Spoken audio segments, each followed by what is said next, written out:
to our next speaker, Julia Peddie, who's a graphic designer and artist, an art therapist, and a community housing advocate. Julia Peddie is an artist, graphic designer, and art therapist who hails from Victoria, and she's had a number of major community projects so far under her belt.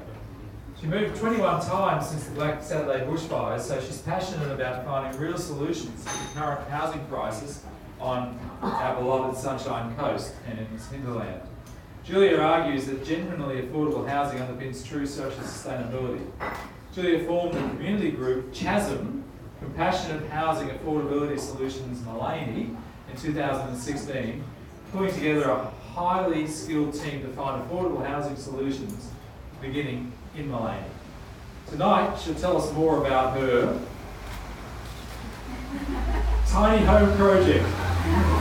Please welcome Julia to the stage.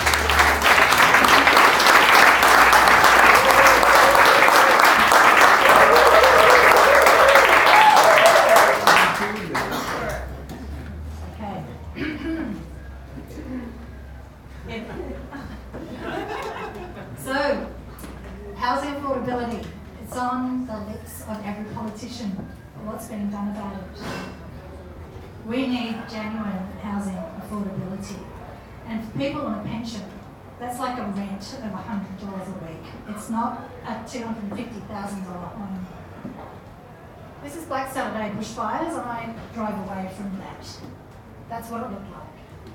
We had instant homelessness, and my slides have gone.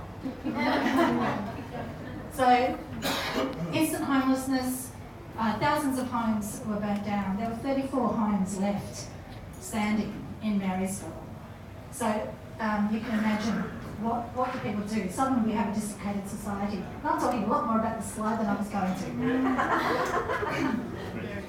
I joined the Marysville Recovery Committee. This is Bob. He was housed in the temporary village. And the temporary village was built in 100 days for 100 people, with a co-housing building with 6 IKEA kitchens donated, and lots of what got termed POV crock, green crockery. I worked as an art therapist with the community, and we built this wall which became a memorial of 1,000 hands of taking impressions of people as a symbol of rebuilding the town together. So after 3 years of absolute exhaustion, I decided to move. And I moved to South Gippsland and renovated a tiny house. So having gone from a 3-bedroom home with an 11-metre garage, and I'm an artist, it was full. I got rid of it, and it was a challenge, but going simple and living small, I really recommend it. Your life is a lot lighter.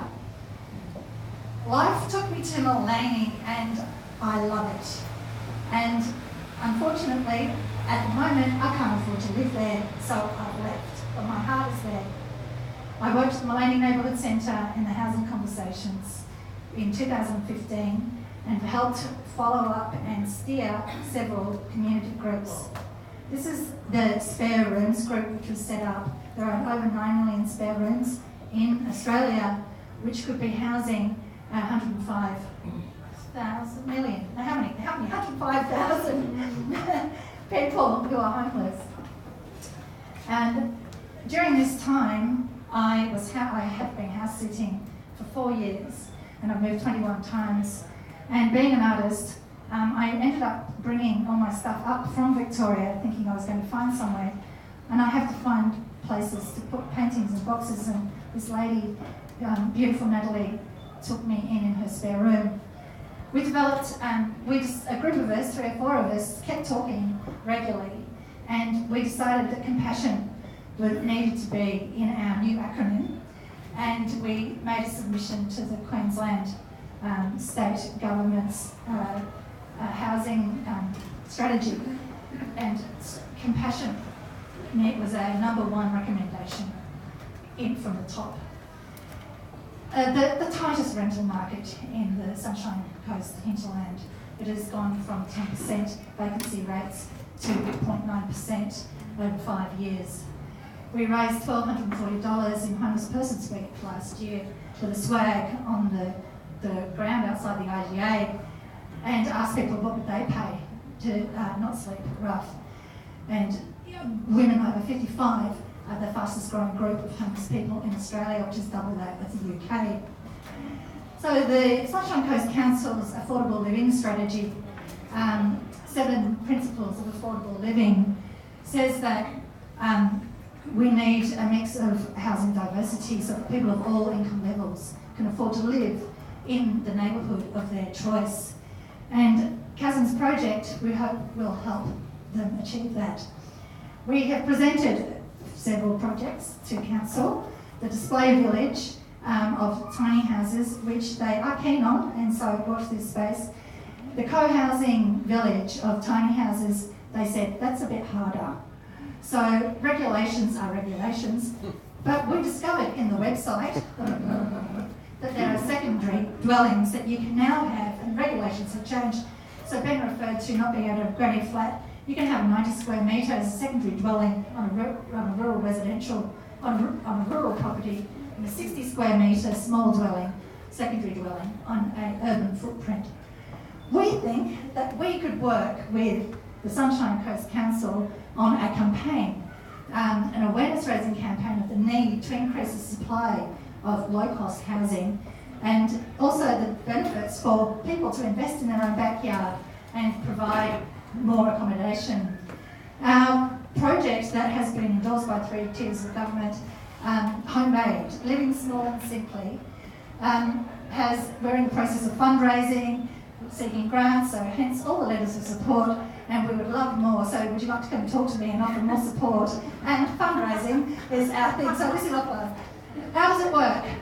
We are starting with our first small dwelling with a plan to build 10 tiny houses of relocatable, which is very important, dwellings as secondary dwellings on backyard leases in people's private land or on public land. We're also talking to council about that. The Maple Street Co-op, its community garden, has agreed to let us build our first pilot, which will be an off-grid small dwelling, and we have spoken to TAFE and are very hopeful we will be training people in construction certificates, hopefully young people and women, so they can build their own tiny houses. And how it works is the accrued rent of $100 a week for each dwelling will go into a community fund, which will pay for costs and maintenance, but also will be a loan scheme for people to be able to, who can't borrow money from a bank. I'd like to finish talking about community land trusts. Not many people have heard of them in Australia, but we are 10 years behind the rest of the world. Overseas, people are locking in land for humans to live on. This is bringing back the commons. This is like a national park for humans, and this is what we must do. In Australia, please Google it. We need more. Thank you.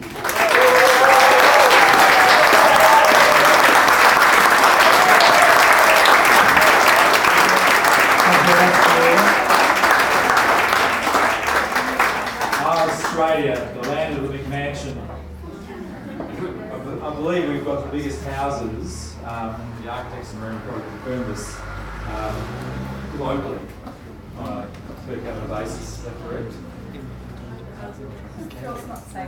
So it's a bit unfair what you're doing. The interesting thing about the small house, the tiny housing, is becoming cool. I think once it becomes cool, and we get Gen Y millennials really digging this, and you've got Frankie magazine and a lot of those cool magazines endorsing it.